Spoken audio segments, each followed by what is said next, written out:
پارلمان اروپا، بروکسل، 2 اردیبهشت 1405، 22 آوریل 2026. کنفرانس نقض حقوق بشر در ایران.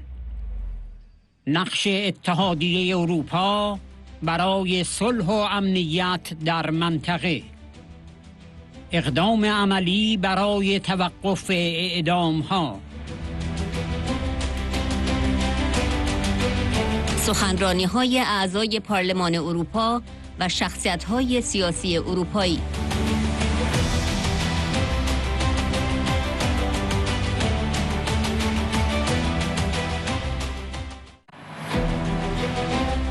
گی فرهوفشتاد: اعدام مردم ایران پیامد و نتیجه سیاست مماشات است که از سوی کشورهای اروپایی و غرب در طول دهه‌ها دیده ایم.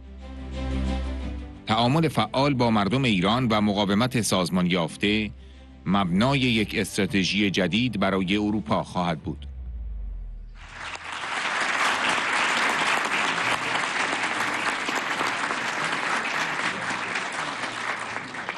Well, first of all, Ms. Rajavi, thank you very much for being present in the building of the European Parliament. The problem we are facing today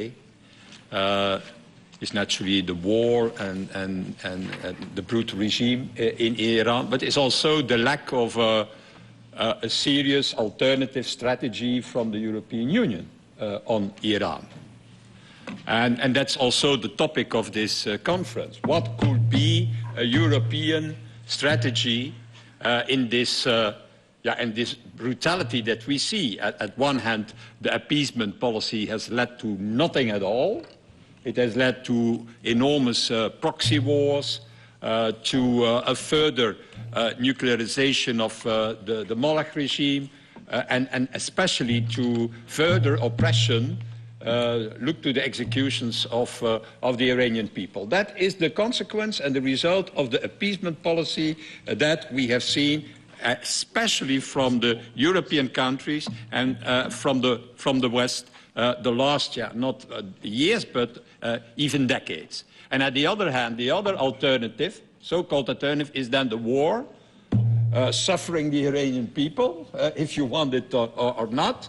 And on top of that, destabilizing the whole world economy for the moment and creating enormous economic turmoil that will have great, big consequences in the coming years. Even when there is tomorrow an agreement, there will be a turmoil economically for the next 6 months, for the next half of the year. So that is the result. This, what we see today, is the result of what? Of a lack of serious strategy from Europe and from the West in general. We thought, we appease and that will be sufficient. And the Americans thought, we bomb the regime out. And apparently it didn't work, at least at this moment. So the question of this conference has to be, and therefore that I said we would be better that we all go now to the European Council building to tell it there, and not only to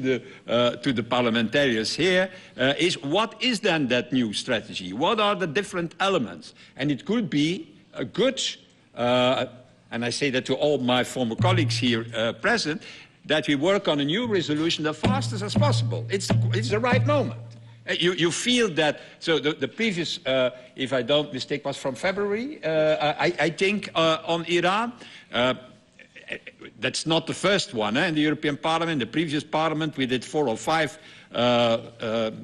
exactly most of less the same resolutions. And at that moment, I can tell you the governments never listened. Never. There was an enormous opposition between the Parliament, who had 500, 600 people voting for a resolution asking that the Revolutionary Guard would be designated as a terrorist organization, and then the silence from the Council. That finally our governments started to change their positions, prepared by whom? By diplomats, by professional diplomats, for at least 2 decades. without, in fact, looking to the reality on the ground. So I think it's a good moment, even when the first, and it had some effect. Finally, I would say, after the fifth attempt, the Revolutionary Guard has been designated as a terrorist organization. Maybe it's the good timing now, because of the stalemate that we see in the conflict for the moment, and the devastating economic consequences of it, that the Parliament is doing a new resolution, not talking at this moment about the Revolutionary Guard, because that has been obtained, but about what will be, in the eyes of the Parliament, a good strategy for the Council. And why from the Council? Because, we are in Europe. Foreign policy is a question of the competence of the member states, and still governed by a bloody rule of unanimity, will make it impossible to have tough decisions, common decisions on European policy. But the Parliament can do that, because the Parliament, here it is majority, or a huge majority, who can at least oblige the High Representative and the FAC, the Foreign Affairs Council of the European Union, to change their position, because mainly our governments are still in appeasement mode. They are still in an appeasement mode, and certainly because of the war and so on, and everybody talk about peace. So peace and appeasement becomes the same word. What's not true, naturally. No, it's appeasement who was the source of the lack of peace and everything what happened, and the war. It's because we did too long appeasement that we are now in a war in the Middle East, and not the opposite way. So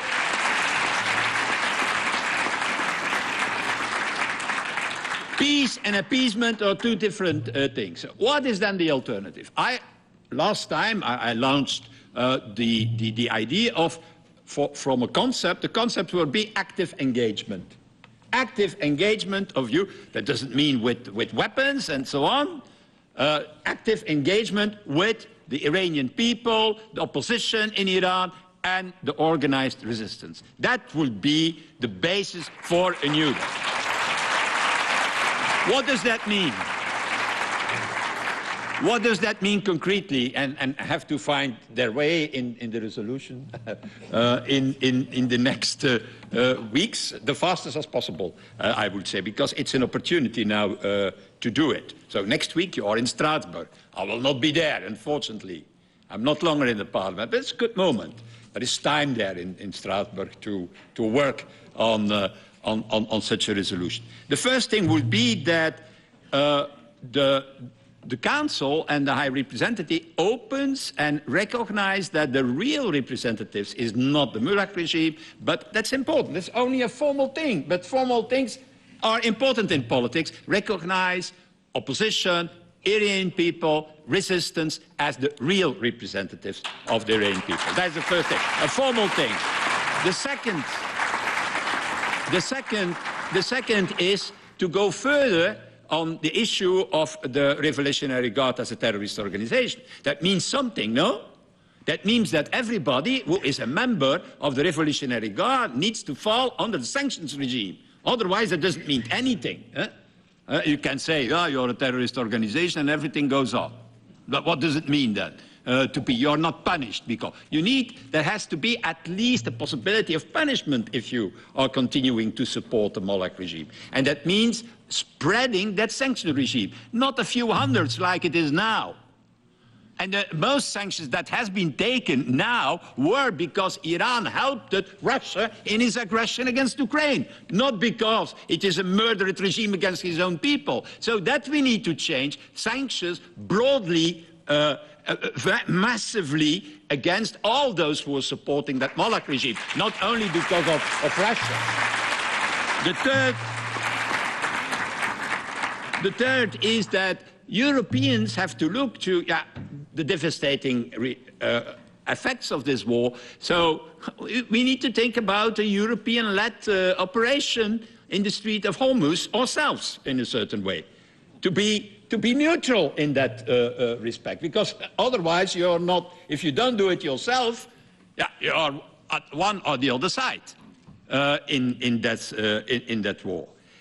For the nuclear talks, the reality is that if there is an agreement, even between Trump and the Iranian regime, the monarchs will never do what they say. They will continue their search for a nuclear weapon. Because why do you need to have uranium with an enrichment of more than 20%?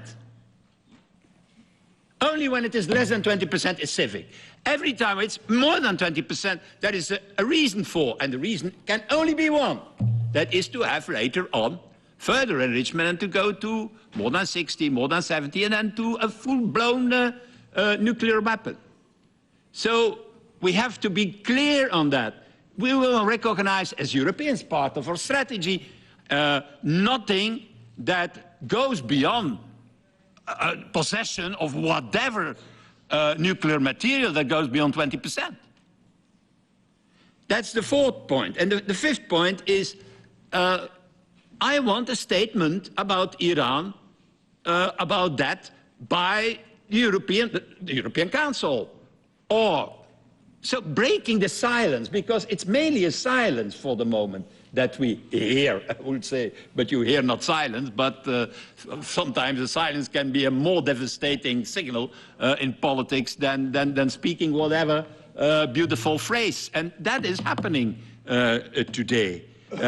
Certainly, I find it nearly criminal that we say nothing about the executions.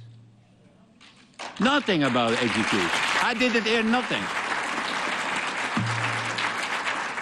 I personally retweeted a few things that Mrs. Rajavi said, but I'm an individual European, and everybody of you has done that. But I want to hear the European Council, the Foreign Affairs Council, the High Rep saying things about that.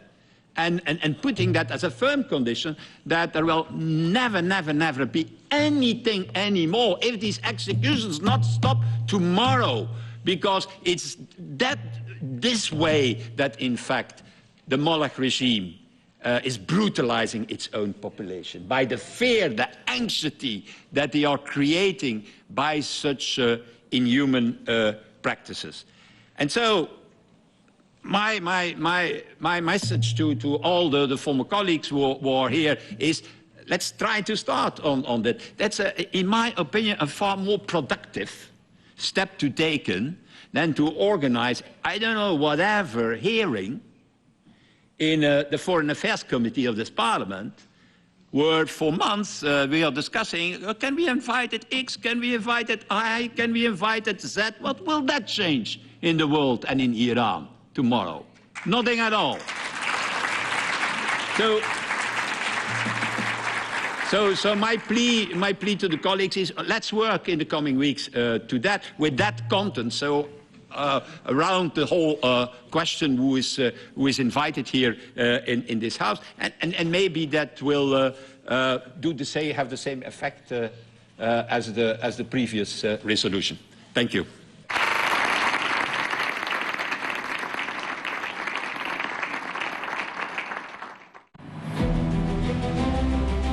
پروفسور هرتا دویبلر-گملین، یک نقشه مسیر بسیار خوب برای شکل‌گیری یک ایران دموکراتیک و پایبند به حاکمیت قانون وجود دارد. این نقشه مسیر طرح 10 ماده‌ای شما خانم رجوی است. ایجاد یک ایران دموکراتیک پروژه عظیم است. در چنین شرایطی سخن گفتن از تبعیض علیه ملیت‌ها، آنگونه که در بیانیه‌های پسر شاه علیه کردها مطرح شد، نه تنها یک فاجعه بلکه یک جنایت است.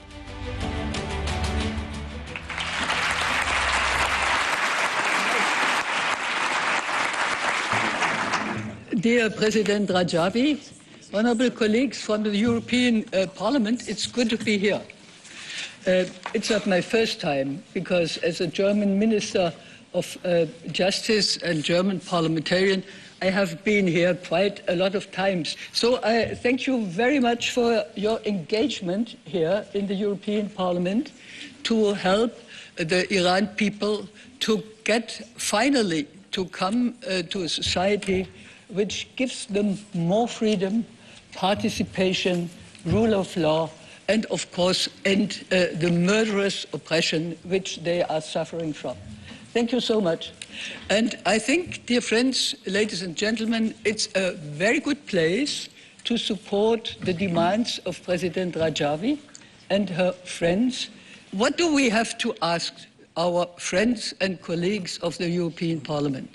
That's what you said, sir.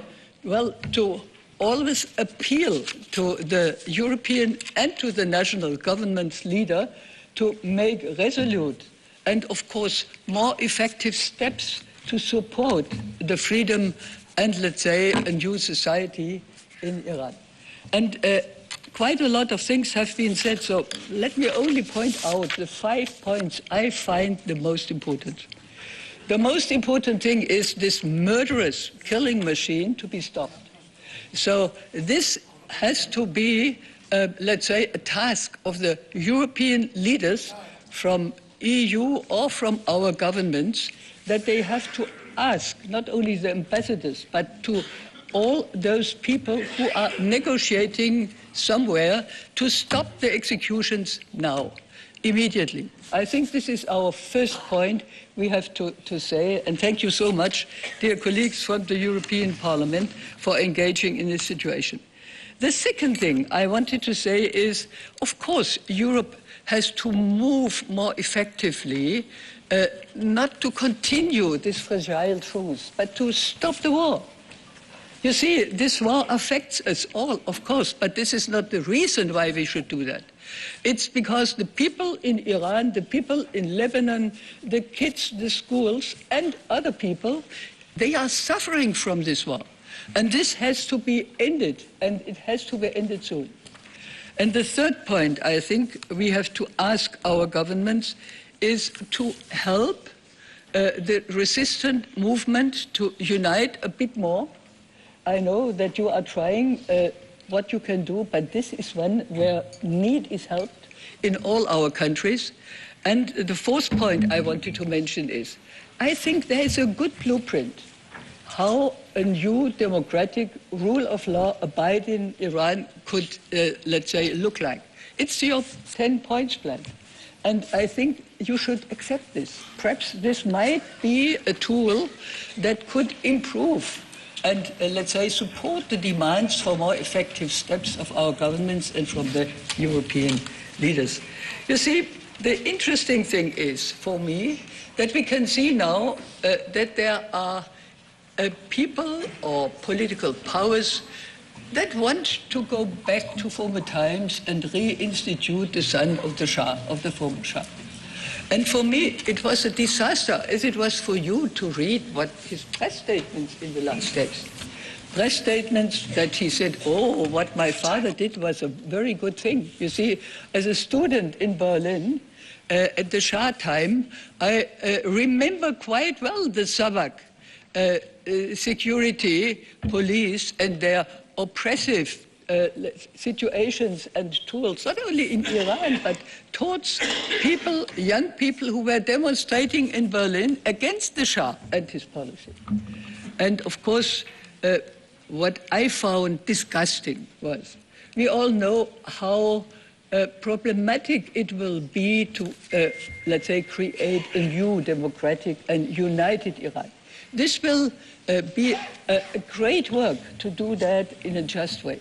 But then to say that minorities should be some sort of discriminated, as in the press statements of the Sun was said against the Kurds.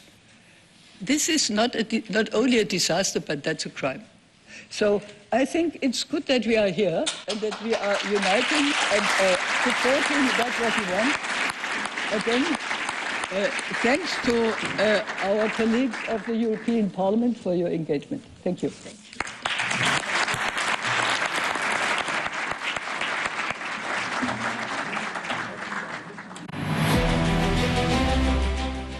نیکولاس پاسکوال دلاپارته: ما با جنایتکارترین و خونریزترین رژیم روی زمین مواجهیم. آنها بیش از هر حکومت دیگری در جهان دست به اعدام می‌زنند. Thank you very much for giving me the floor. Welcome to your house, Madam Mariam Rajavi. You know that you are among friends and you are at your home. And I wanted to add my voice to the messages delivered by my previous colleagues and friends. The first one is very clear, what we are dealing with. We are dealing with the most criminal and bloody regime on earth. Again, the most criminal and bloody regime on earth. We cannot... They perform more executions than any other country in the world. And it's something we have to repeat once and again in order to deliver clearly this message. Second, obviously, you need support. The Iranian people deserve the freedom, the liberty, and the democracy, but you cannot probably do it alone. You need accompaniment, backing of your friends. And here you have a lot of friends, all the European Parliament. Iran cannot have the nuclear weapon. Second message we have to make clear, Iran can never have the nuclear weapon. As simple as that. And we have to do everything in our hands at our disposal to prevent this from happening. Third message, the future of Iran belongs to the Iranians, to nobody else. Then you will decide when and how you will conquer again back your democracy, your freedom, and your liberty. But for that, you need accompaniment of your friends here in Europe. You need the backing, the denounce, and that means not only to raise our voice to the atrocities and massacres that happen every day in Iran. Of course, this is necessary, but it's not enough. We have to support you with deeds, with facts, with support, with political backing, hand in hand, to allow the Iranian people to have again their destiny in their hands. I think that the 10-point plan of the Iranian Resistance Council is the best possible program that we have. If somebody else has good ideas, please bring them on board and we will look into them. But so far, the best possible program I have seen myself is the Resistance 10-points plan that you have, Madam, put forward. I think that here you defend all the clear ideas and the values we share in Europe. I think that here we can identify ourselves with this program, and I think that we have to do our best in order to bring it forward. We have to negotiate with other like-minded countries in America, in Asia, in Africa, in order to make clear one thing. Sooner rather than later, the people in Iran will uprise, but you will have the support of the European people and the European Parliament fully and ever. Thank you very much.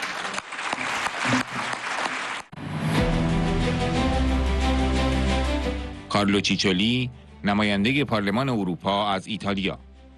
بقای این رژیم تنها از طریق از میان برداشتن هر گونه اپوزیسیون، ارعاب جامعه و جلوگیری از حق تصمیم گیری مردم ایران میسر شده است.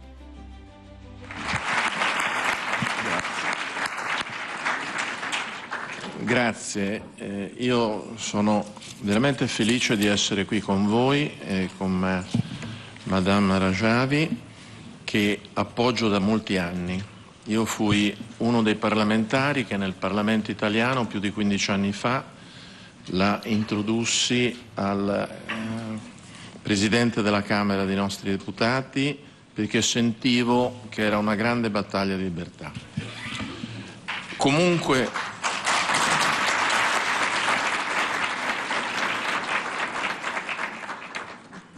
la si guardi oggi, più punti di vista, siamo alla fine di un regime e la fine di un regime è il momento più difficile.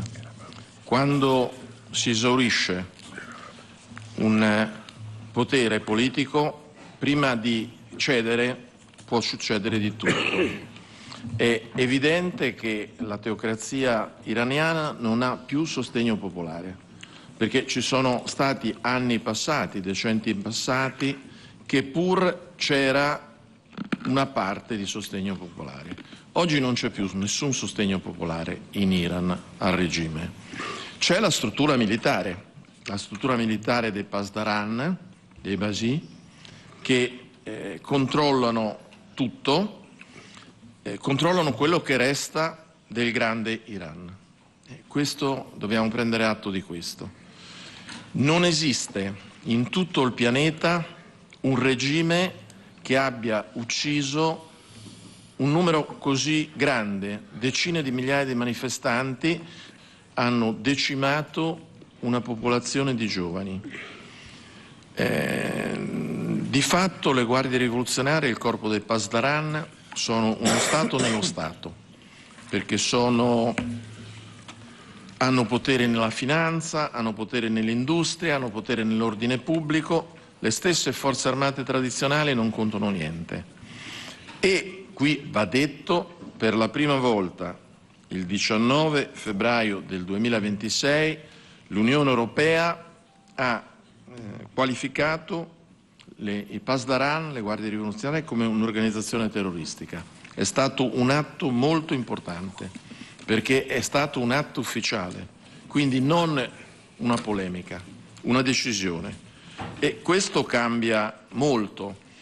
Se noi dobbiamo analizzare il regime iraniano, sicuramente è un regime di sopraffazione sul popolo iraniano, ma se noi esaminiamo un po' più vastamente il Medio Oriente, ha costituito una milizia militare in Libano, gli Hezbollah, una milizia militare nello Yemen, gli Houthi. Quindi è qualcosa di più di un semplice Stato che schiaccia il suo popolo. È un pericolo per il mondo. Io credo che dobbiamo prendere atto di tutto questo. L'Europa è stata per molti anni tiepida. Tutti gli Stati nazionali, anche repubbliche con una grande tradizione democratica. Oggi credo che è evidente a tutti che quello che c'era nello Stato iraniano. Di fatto oggi il modo con cui questo regime resiste è quello di spazzare via ogni tipo di opposizione, intimidire la società civile e impedire al popolo italiano di decidere. E noi ovviamente dobbiamo avere la lucidità, il coraggio, io dico anche il senso di giustizia di denunciare tutto questo e di muoverci per opporci a tutto questo. Non dico altre cose, anche perché non sono io quello che poi ha la capacità di influenzare e di decidere. Però riconosco coloro che si sono sempre opposti, che hanno sempre alzato la voce, il ruolo del Consiglio nazionale della resistenza iraniana che è qui dentro e il programma politico di separazione tra religione e Stato, l'abolizione della pena di morte, il suffragio universale, l'autodecisione delle persone, l'uguaglianza tra uomini e donne, sono punti fondamentali, passaggi fondamentali. Poi con sfumature diverse, però questi sono principi ineludibili. Però non c'è tempo. Dobbiamo far sì che l'agonia di questo regime sia la più breve possibile, perché le agonie sono sempre sanguinose e dolorose. E quindi da questo punto di vista dobbiamo veramente fare tutto, ognuno di noi, parlamentari europei, governi, parlamentari nazionali, deve prendere in mano con coraggio una linea politica corretta e portare alla liberazione del popolo iraniano.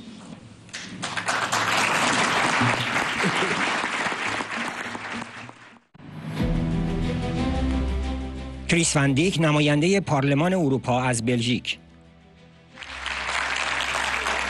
Thank you very much, Chair. I'm sitting here in front, and why stay I seated here? Because first of all, I can see directly through your eyes. But secondly, the main reason I want to sit on this side, because these people are fighting for a free Iran. They are fighting daily. They come here to the Parliament to discuss with us, to ask us to be on their side. So, first of all, a big applause for you. My dear friends, as my colleagues already mentioned, that we all know, the regime in Iran is the most cruel, the most inhuman. And not only for their own citizens, but for the whole region, for the whole world. And when I walk in the streets of Europe, I hear people saying, this war is not our war. Even people in Europe say about Ukraine, this war is not our war. Dear fellow citizens, this war is our war. Why is it our war? Because we are all human beings. And when we see that people all over the world, when they suffer, we must concern. Secondly, and it's more material, we feel it in our pocket. Because when there is a war, we have a problem with economy. We have to pay more fuel. We have problems, so it is our war. But nevertheless, the main thing for me is that when people suffer, we have to be on their side. Dear colleagues, what was not mentioned yet, I have a big problem, and I have big questions about how the United Nations work at this moment.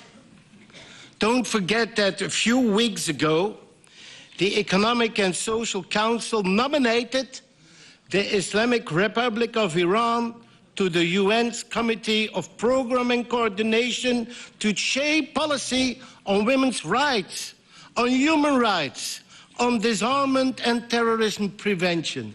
How is that possible? How is that possible that that state is nominated for that role? My dear friends, when I'm here, that is to be on your side, and because also I believe in your 10 points. As my colleagues already mentioned, these are really important points. Liberty for everybody, universal human rights, gender equality, and so on and so on. So we have to support. And let me end by these words.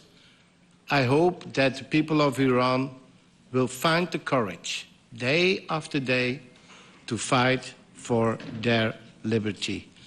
And I think that will be a very big step for also humanity. It will be a big step because Iran is for the moment the most cruel, the most inhuman for the whole world. Thank you very much.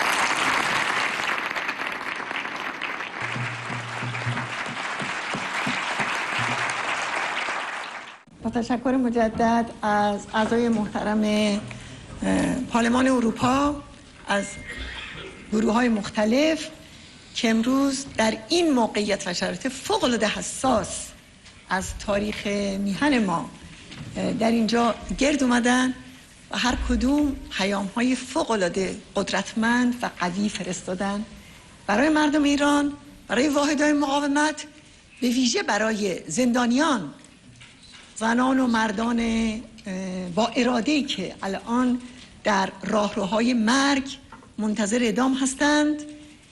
رژیم ملاها فقط از اونها یک جمله میخواد که از عقیدهشون دست بردارند. اونها ایستادند و میپذیرند چوبه های دار رو. این اون صحنه واقعی الان روی زمین در ایرانه.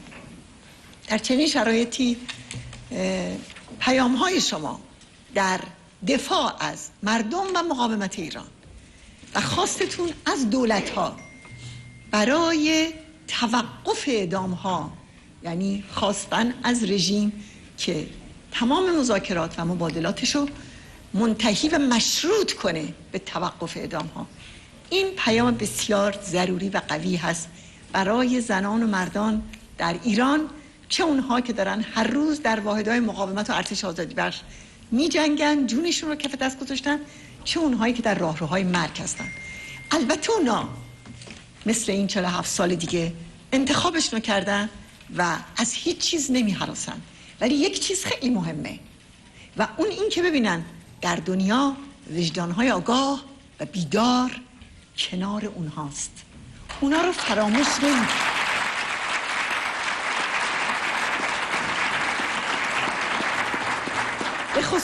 به خصوص این که میدونید این خوشبختانه این کنفرانس ها از سیمای مقاومت مردم ایران به وسیله ماهواره مستقیم پخش میشه برای داخل ایران. واحدهای مقاومتون رو میتونن بگیرن علی رغم در واقع توقف ارتباطات اینترنت و اینها، از ماهواره اون رو میتونن بگیرن و اخبار اون سریعا به درون زندانها و زندانیان میرسه.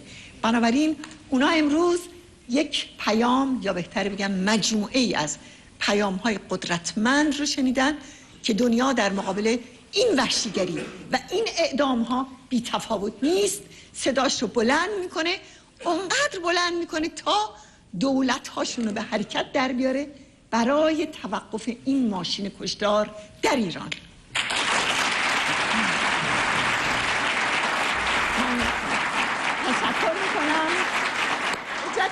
تشکر میکنم و مطمئنم همچون که گفتم مقاومت ایران توان داره و قدرت داره و زمینه داره برای اینکه بتونه این رژیم رو که مرکز صدور جنگ، بحران، تروریسم و بنیادگرایی و سرکوب در داخله سرنگون کنه.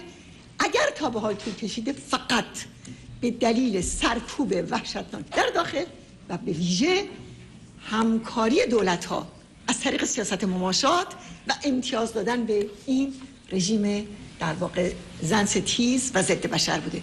من مطمئنم به سرعت الان که مسئله ایران رو میزه دنیا متوجه شده تنها راه سرنگونی ملاها هست. این امکان نداره نه با سیاست مماشات نه با جنگ خارجی، بلکه به دست مردم و مقاومت سازمان یافته اونها، یعنی این مقاومت